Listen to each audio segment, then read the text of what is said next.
मंदिररू करिथिला चोरी हेले भोग करि पारिलानी ठाकुरंक संपत्ति बिकी पारिलानी कि रखी पारिलानी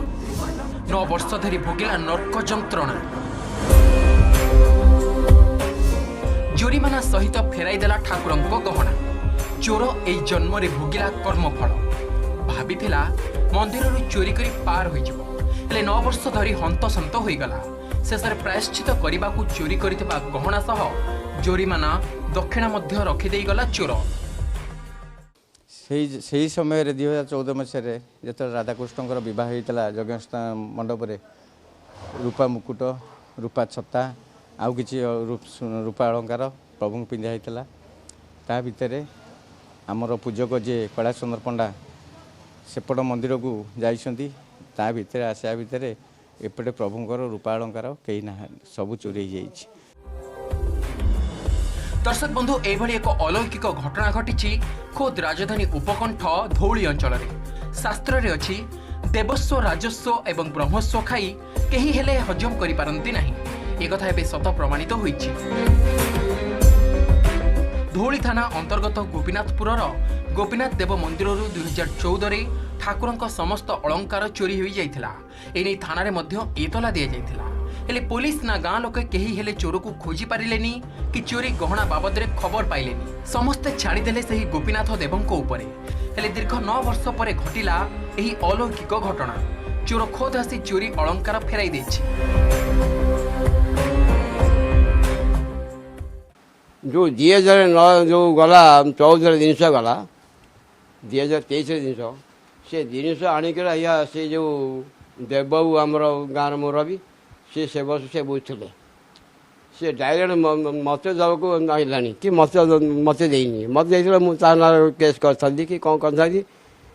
से मत न दे से देवबाबू देवबाई चौरा से थोदी गले थोड़ी से कौन लिखा अच्छी जे प्राइज भाईना को दिया 100 टंका दक्षिण दिया 200 टंका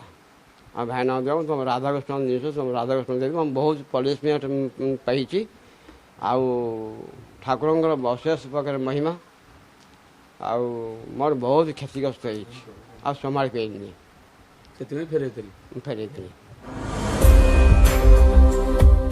दीर्घ 9 वर्ष भितर ठाकुरंक गहना ना बिक्री करि पारिला ना रखी पारिला नर्क जंत्रणा भोगिबा परे साहस जुटाई शेषरे गोपीनाथ देवंक गहना फेराई देला चोर 9 वर्षर कहानी को इंग्राजी रे चिठी रे लिखि प्राश्चित स्वरूप 100 टंका जोरीमाना एवं मंदिर पूजकों पई 200 टंका मध्य रखी देई जाइछि दक्षिणा 9 वर्ष परे जे ठाकुरंक अलंकार मिलिबो ताहा केही केबे कल्पना करि नथिले एबे चर्चा रे पाठुआ चोरर चिठी 9 वर्ष पर अलौकिक घटना 9 वर्ष पर आम के आशा कर जिनस आमर फेरस्त हम जे प्रभुंर से महिमा अच्छी तेणु से जो फेरे आणिकी 9 वर्ष धरिकी से बहुत क्षति सही ताकू प्रभु शांति शुआई देना बहुत घाटी जहाँफल से इंग्लीश जानी से तो बड़ा आश्चर्य निश्चिंत गोटे ज्ञानी लोक हो गोटे इंग्लीश लिखिं गोटे ज्ञानी लोक हो लोभर नहीं जाइए जहाँफल से जानी जे मुझे हजम करदे बोली कि बिकी भी पारिनी किसी भी कर पारानी ता भीतर से 9 वर्ष धरे से जिनस जो जिनस जाइला आम पूजक ताको देखिले से जिनस ही पाइछन से जी तापर गोटे अलग घटना है जिते से जिनस आणला भितर मो आम जो स्थानीय घर जो चौरा मूल पाइले नाग देवता जगिकी थिले यज्ञ आमर 19 तारिख सावित्री दिन यज्ञ पूर्व जो दिन स्ट्रक्चर है से दिन जिनस आसी पहुँचला तेणु प्रभुंर अलौकिक घटना प्रभुंर से नथिले जहाँ प्रभु इच्छा से नथिले जिनस प्रकृति में मिल न आम आशा करूँ